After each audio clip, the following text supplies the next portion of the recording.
بسم اللہ الرحمن الرحیم۔ اللہم صلی علی محمد وعلی آل محمد۔ السلام علیکم سامعین و ناظرین۔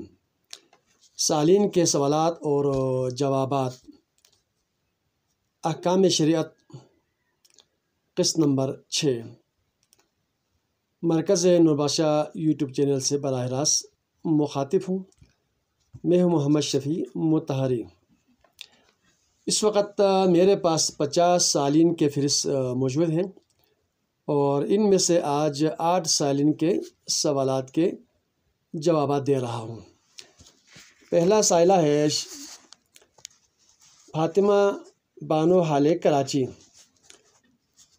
انہوں نے سوال کی ہے، میں نے افطار کے وقت افطار قریب ہوتے ہی میٹھا چائے کی مٹھاس چیک کرنے کے لیے تھوڑا سا ہتھیلی پر ڈال کر اس کو چکھا تو اور اس کے میں نے فوراً بعد اس کو باہر نکالا دیا، تو کیا اس سے میرے روزہ ٹوٹے گی یا نہیں؟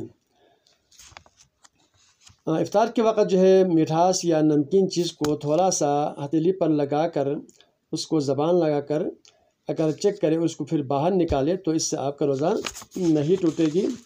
یہ روزے کے مافوات میں شامل ہیں، اس سے روزہ نہیں ٹوٹے گی۔ دوسرا سائلہ ہے شاہینہ بانو خپل کرمی۔ انہوں نے سوال کیا، میری بیٹی کو یرقان کی بیماری ہے، روزہ رکھنے سے چہرہ زرد ہوتی ہے، حالت غیر ہو جاتی ہے اور بیٹی چاہتی ہے کہ وہ زبردستی روزہ رکھنا وہ چاہتی ہے، تو اس کے لیے میں کیا کروں؟ تو شریعت محمدیہ میں ترک روزہ کے 2 قسمیں ہیں، ایک ہے اجازت یافتگان اور ایک ہے غیر اجازت یافتہ۔ تو یہ بیمار، مسافر، حاملہ خواتین اور دائمی مریض، ضعیف العمر بوڑھے لوگ جو روزہ نہیں رکھ سکتے ہیں وہ اجازت یافتگان میں شامل ہیں۔ تو جب بیٹی کے لیے بیماری ہے اور خاص طور پر یرقان کی بیماری ہے تو وہ اس صورت میں ان کو پانی پینے کی ضرورت ہوتی ہے اور ڈاکٹر کی طرف سے دوا بھی دیتے ہیں، تو یہ بیمار ٹھیک ہونے تک روزہ نہ رکھنا ہی شرعی حکم ہے۔ صحت تندرستی ہوتے ہوئے روزہ رکھنا بھی حکم ہے، اور بیمار ہو، شرعی علت ہو، عذر ہو تو بیماری ٹھیک ہونے تک روزہ نہیں رکھ سکتے ہیں، اس سے گناہ گار نہیں ہوگا، یہ بھی ایک شرعی حکم میں شامل ہے۔ لہٰذا بیماری کی علت دور ہونے تک اس کو روزہ نہ رکھیں۔ تیسرا سائل ہے غلام علی سلطروی۔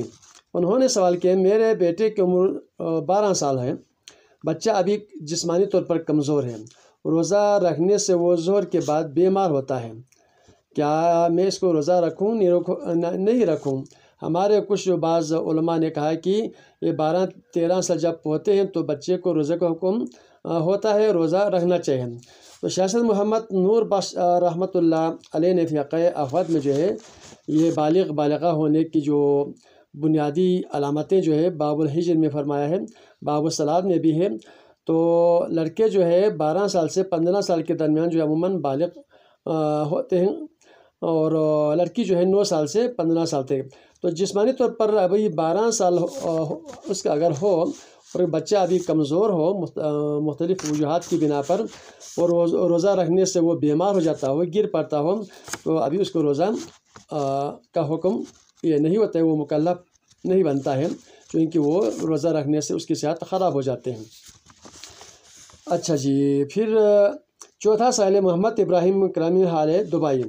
انہوں نے سوال کیا ہے کہ ہم کچھ لڑکے یہاں پر بحث ہو رہے تھے کہ یہ گلاب کا پھول، ریحان کا پھول، نرگس کا پھول، دیگر پھول، خوشبو وغیرہ سونگھنے سے روزہ ٹوٹ جاتا ہے، تو اس سے کیا روزہ ٹوٹے گی یا نہیں؟ یہ نرگس، ریحان، گلاب اور دیگر پھولوں اور خوشبو سونگھنے سے روزے کی صحت پر کوئی اثر نہیں پڑے گا، روزہ نہیں ٹوٹے گی۔ سائل نمبر 5 ہے ذوالفقار علی کھرفقین۔ انہوں نے سوال کیا کہ روزے کے دوران اپنے منوکوہ بیوی سے دلگی کرنا کیا جائز ہے، یعنی کہ بوسہ کرنا اس طرح وغیرہ، تو اس سے کیا روزہ مکروہ ہوتا ہے یا روزہ ٹوٹ جاتا ہے؟ تو روزے کے حالات میں جتنا ہو سکے روزے کے احترام کرتے ہوئے اپنی منقاہ بیوی سے کسی قسم کی دل لگی کرنا، پیار و بوسہ کرنا یہ شرعاً اجازت نہیں ہے، اس سے روزہ مکروہ ہوتا ہے، لہٰذا اس چیز سے ہمیں بچنا ہوگا۔ سائل نمبر 6 عبدالستار مدنی مقیم افریقہ، وہاں سے سوال کیا افریقہ سے۔ انہوں نے سوال کیا کہ عمدن روزہ توڑنے کی صورت میں شرعی کیا حکم ہے؟ یعنی کہ ایک دن اگر ہم نے عمدن روزہ توڑا تو اس کے لیے وہی ایک دن روزہ رکھنا ہے یا اس کے شرعی احکامات کیا ہیں؟ تو فقہ احوط میں شاہ سید محمد نور بخش نے فرمایا کہ عمدن روزہ توڑنا تو یہ خطرناک گناہ کبیرہ ہے، جرم ہے، اس پر کفارہ ہوتے ہیں، اس کو توبہ کرنا پڑتا ہے۔ اور شرعی طور پر باب الصوم میں جو ہے شاہ سید محمد نور بخش نے فرمایا کہ عمدن روزہ توڑنے کی صورت میں کفارہ کی جو 3 صورتیں ہیں اس کو ادا کرنا پڑے گا، اس کو پورا کرنا ہوگا۔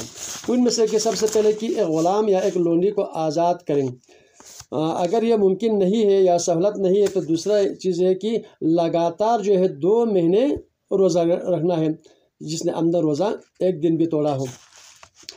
اور شریعت میں فقہ احوط میں یہ بھی ہے کہ وہ روزہ رکھ رہا ہے کہ 2 مہینے کا جس نے عمدن روزہ توڑا تھا اس کے کفارے کے جرم میں جو ہے تو اس کو متواتر جو ہے تسلسل کے ساتھ 2 مہینہ روزہ رکھنا ہوگا۔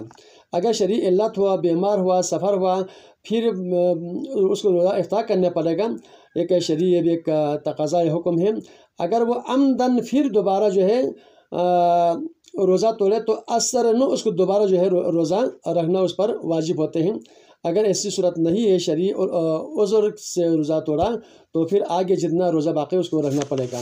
اگر یہ بھی ممکن نہیں ہے، وہ بیمار ہو، مریض ہو، شرعی علت ہو، تو اس کو 60 مسکینوں کو جو ہے پیٹ بھر کے کھانا کھلانا ہوگا، اور ہر مسکین کو 1 مد کی مقدار کا کھانا اس کو دینا ہے، کہ صبح شام، یعنی کہ 60 مسکین۔ عام روزے میں جو ہے روزہ توڑتا ہے تو وہ مریض ہو، روزہ نہیں رکھ سکتا ہے تو 1 مسکین کے لیے کھانا دینا ہے 1 مد کی مقدار، یا اس کی پیٹ بھر کر اس کو کھانا دینا ہے، مد طعام دینا ہے۔ اچھا جی، سائل نمبر 7 ہے جی مہر النساء مقیم امریکہ سے سوال کی ہے۔ سحری کھانا افطار کے وقت دعا کا پڑھنا، کھجور سے افطار کرنا، کیا یہ واجب ہے یا سنت ہے؟ تو فقہ احوط باب الصوم میں جو ہے روزے کے مسنون افعال میں شمار کیا ہے کہ سحری کھانا افطار کے وقت اللہم لک صمت وبک آمنت وعلی رزقک افطرت فتقبل منا انک انت السمیع العلیم، اس دعا کا پڑھنا، کھجور سے افطار کرنا یا پانی سے افطار کرنا، یہ سارے مسنون افعال میں شامل ہیں۔ سائل نمبر 8 ہے انجینئر محمد قاسم مقیم اسلام آباد۔ انہوں نے کہا کہ میں دن کو سویا ہوا تھا اور بیدار ہوا تو پتہ چلا کہ احتلام ہوا ہے، تو اس سے کیا میرا روزہ ٹوٹے گا یا نہیں ٹوٹے گا؟ جب بھی آپ کو جب نیند سے بیدار ہوتے ہیں، آپ کو پتہ چل گیا آپ کو احتلام ہوا تو اسی وقت غسل کرنا چاہیے بغیر کسی تاخیر کے۔ آپ کے روزے کے ساتھ برقرار رہیں گے، روزہ اس سے نہیں ٹوٹیں گے۔ کل انشاءاللہ تعالیٰ باقی 7 سالین کے سوالات جو میرے فیس کے مطابق جو ہے بالترتیب ان کو دیا جائے گا۔